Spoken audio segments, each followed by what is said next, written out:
first story is titled, Am I the a-hole for telling my dad his decision to move on fast is the reason we feel the way we do? Hi guys! Me, 15 female, and my brother, 17 male, lost our mom 8 years ago. Our dad remarried 6 months after her death. We both found it really hard to come to terms with, and I'll admit we have been very cold and sometimes mean because of it. Our dad just moved on, and he expected us to move on after 6 months. It's been a pretty crappy few years for us. And earlier this year, our dad decided we all needed family therapy, and so we ended up there. And my brother doesn't want to talk. He sits and says nothing the whole time. But the therapist a few weeks ago, back in early October, asked me if I was willing to talk, and so I did. I said my brother and I were angry our dad remarried after 6 months. That he and his wife thought 6 months was enough for us to come to terms with our mom's loss, and be ready for someone new living with us and trying to parent us. I said the fact they never saw anything wrong with it made us dislike them both, and that the reason neither of us bonded with the new members of our family was we were still really angry and hurt about it, and no matter how long has since passed, it doesn't erase what happened. I also said it was insulting to us that they thought she would be our new mom, and that we would love her the same, especially after the way they made everything happen when they moved so fast. My dad asked if I loved my stepmom now, and I said no. My brother didn't answer the question. He then asked why we were still holding on to it after so long. I told him because he might have needed to move fast for him, but he did so at our expense, and that was not something we could just forget about or get over like it didn't matter. Things have been tensed since. My brother is grounded for not opening up, and I was grounded for being rude. The therapist knows all this and has asked if we wanted to do individual sessions, but our dad's wife said no. Then my dad said we're doing it as a family so we can be a family. Am I the a-hole? Just adding some notes here because some things were asked multiple times. My mom's death was sudden, car accident.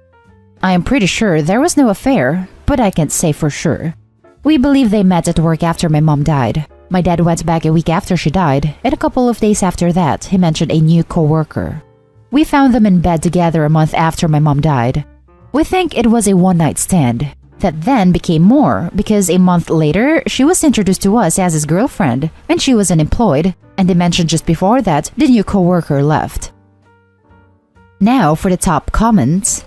Not the a-hole. This is made especially clear by the fact that you got grounded for what you said in therapy. Yeah, why on earth would a brother ever open up if he knows he can get in trouble for expressing himself? This is extremely damaging. Worst Dad of the Year award for real. Well, the brother didn't open up and still got grounded. So the only option is to lie, I guess? What a terrible father. Not the a-hole. Not the a-hole, but wow, your dad is. 6 months is crazy fast, and therapy should be a safe space. The fact that you're grounded for being rude and your brother's grounded for not opening up speaks volumes. I'm sorry you're going through this. So OP gets in trouble for talking about her feelings, and her brother gets in trouble for not talking about his feelings. It's like, no matter what, these kids lose. Not the a-hole, but the dad sure is. Not the a-hole. Your father was and is very selfish. He may have been ready to move on after 6 months, less given that he presumably dated this woman before marrying her, but he had no possible right to demand that you and your brother process your grief at his convenience. Now he's punishing you because you're not playing into his happy family fantasy. It wouldn't be surprising if he is one of those who piously tells himself that he remarried for the kids, not for self-gratification, and resents that you and your brother aren't playing along. Your stepmother is a fool if she thinks that love can be commanded, and nothing in your post suggests that she is worthy of your love. Now for the next story. Am I the a-hole for blaming my dad for bringing my stepbrother into my life? My wife had an affair with him. My wife had an affair with my stepbrother. It was possibly the single most devastating thing I've been through. My marriage is over and everything is wrapped up money-wise. But I have a lot of anger and resentment at my dad for even bringing the piece of crap that is my stepbrother into my life. He was always a negative presence in our family, and I've complained to my dad numerous times as how our stepbrother was awful to my sister and myself. But my dad turned a blind eye because he was desperate to keep the sham of a family together. My dad has begged for forgiveness, but I no longer talk to him. My sister doesn't talk to him as well as an act of solidarity. I also told my granddad that I can no longer work in his company if my dad and stepbrother work there. I told him I was quitting. My granddad ended up firing my dad and stepbrother instead, and he is cutting my dad out of his will because he saw how hurt I was by everything. He doesn't want my stepbrother to benefit from him in any way. My dad reached out recently to say he is separating from his wife, so there will be zero link to my stepbrother, and if I would be open to talking to him. I said he was 15 years too late and stopped responding. Am I the a-hole for blaming my dad for playing a part in this? You're the a-hole. This has nothing to do with your dad bringing him into your life. This has to do with your ex-wife's commitment issues. Your stepbrother and ex-wife are the a-hole. The fact it took granddad cutting the dad out of his will just goes to show he never cared about his kids. He was with stepmother for all this time, but as soon as he's about to lose money, he breaks it off? Please, that man is as selfish as they get. Not the a-hole. Your granddad is a legend. Make sure you buy him a gift and spend some quality time with the man. Seriously, nice that you have someone like him in your life. This right here. You've got family that really cares about you and isn't afraid to stand by you. Spend your time fostering those relationships. They're the ones that will matter in the long run. You're the a-hole. Your wife, an autonomous adult, cheated on you with your stepbrother, another autonomous adult.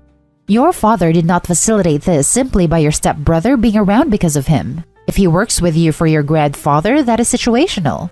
Your father did not sweep your stepbrother into your life to steal your wife. You are being needlessly cruel to your parent because your unrelated brother screwed your wife. You are being cruel to your own parent because your wife screwed your stepbrother. You are not being cruel to your dad because your dad did something wrong. You literally turned his own parent against him to fuel your petty rage. You are so far from not being the a-hole that I'm surprised you aren't being studied by proctologists for being made entirely out of an a-hole. The next story is titled, Am I the a-hole for saying that my daughter inherits my house no matter what? I'm a single mom in my 50s with one daughter. I got very lucky in that I bought a home in the Bay Area nearly 30 years ago for around $230,000 before the tech boom, and now the house is worth about $1 million. I have a 23-year-old daughter, Camilla, who grew up in that house, and she moved out last year to go live with her boyfriend. I've never explicitly told my daughter the house will be yours, nor has she asked anything about it. But just sort of common sense. That's my daughter. Who else would I give it to? One important note. There are two homes in the neighborhood that are owned by lower middle-class people. Me and the neighbor who's been here as long as I have. Otherwise, our neighbors are engineers and software developers. The Bay Area is simply unaffordable if you're not in tech. My daughter is a hairstylist. My fiancé Steven and I have been together for 2 years. He has 2 young children, elementary school. He has joint custody of who I adore, and I'm excited to help raise them. Steven and I don't have a ton in the bank, so a prenup seemed silly if it weren't for the house. I told him that I'm ready to combine finances and plan long-term with him, but I wanted a prenup agreement just for the house. It's a non-negotiable for me that my daughter inherits the house. He wasn't happy with this. He said that $1 million split 3 ways is enough for all 3 kids to get a head start in life. I disagree. I paid 80% of the mortgage myself and Camilla is my only child. She can have her dream life, working as a hairstylist, living in the Bay Area, with this house but will be unhappy, have to move out to a less desirable area if it's split. I spoke to Camilla about this and she agrees that she should get the house and said she always planned on inheriting it, just like I always planned on giving it to her. Now for the top comments. Not the a-hole. You have been with this man 2 years and he is demanding that his kids receive an equal share of the home you paid for and raised your daughter in decades before he even existed for you? That's absurd. If you're going to marry this man and merge finances with him, you need to speak to an attorney first and make sure your wishes for your home will be followed in the event that anything should happen. But first, you should ask yourself, if you have to go to great lengths to protect your child from his greed and entitlement, if marriage and merging finances is something you really want to do with this person. You have been with this man 2 years and he is demanding that his kids receive an equal share of the home you paid for and raised your daughter in decades before he even existed for you? Not even an equal share. He wants the majority of the OP's primary asset, 66%, to go to his children, while the OP's child gets 1/3, despite the OP being the one who bought the house. He also didn't respect the OP, saying this is non-negotiable. OP, this is deal-breaker territory. If your fiancé won't sign the prenup, downgrade him to a friends with benefits. He's not respecting your asset and your agency. Not the a-hole. Not the a-hole. The house was purchased 30 years ago, long before you met Steven, and it is your separate property. I would not add him to your house deed. I'm not a lawyer, but I certainly would consult an attorney versed in estate law. I have my eyebrows raised that a fiancé of 2 years thinks his 2 children should get an equal share of your house that is your separate property, and that you have paid a mortgage on for nearly 30 years. Please protect yourself and contact an attorney. The entitlement, especially because the kids have a mother and a father that's not the OP. I have lived in Bay Area. 1/3 of that house will not go far for giving Camilla the future you and she want her to have. You are passing your good fortune and hard work on to your daughter. Makes perfect sense to me. Between Steven and his ex, they have the right and responsibility to provide for their 2 children as best they can. I agree, $300,000 is just a down payment. How in the world can she, or anyone, afford a $3,000 a month mortgage payment that would come with a new house? Now for the last story. Am I the a-hole for not punishing my stepson for what he said to my daughter? I, 45 male, and my ex split 8 years ago. I met my current wife during our divorce and married her pretty quickly after it was finalized. I now live with my wife, 41 female, and stepson, 16 male, and while my ex offered 50-50 custody of our daughter, 15 female, I felt it better if she can stay with her mother so I could adjust to life with my new wife and stepson. So, she came every other weekend before the pandemic. She's been with her mom since March. Here's where the issue comes in. My stepson feels threatened by my daughter when she's here. I'm the only father figure he's ever had and he doesn't like sharing my attention, so he's often quite rude/mean to her. We normally just assure her it's because he's insecure. My stepson came home yesterday cheerfully saying that my daughter said she'd never come here again. I called my daughter to ask why she'd say that. According to her, my stepson has been saying since school resumed that I picked him over her and that I hated her coming to visit and how everyone was so happy these months she didn't visit. No one wanted her there and she needed to just stay away from us. He denied it, of course, but my daughter's friend filmed him at some point, gotta love the age of smartphones, and sent it to me.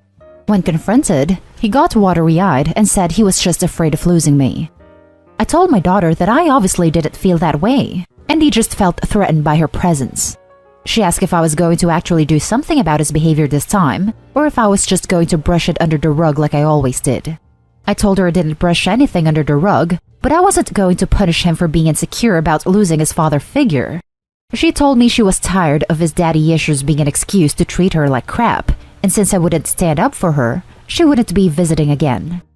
I tried to talk to my ex about it, but she said I picked him over her repeatedly and never stood up for her when he treated her poorly. So I don't get to play the victim now that she's fed up with it. I think they're both being oversensitive here, and my daughter needs to get over it and visit again. But my brother said I let my stepson boost my ego and failed my daughter by not standing up for her. My nephew suggested a post here. Am I the a-hole? Now for the top comments. You're the a-hole. You did pick your new family over her, and then repeatedly leave her needs and emotions out of the equation. Him turning down 50-50 custody to weekend visits so he could adjust to life with his new wife and stepson really said it all.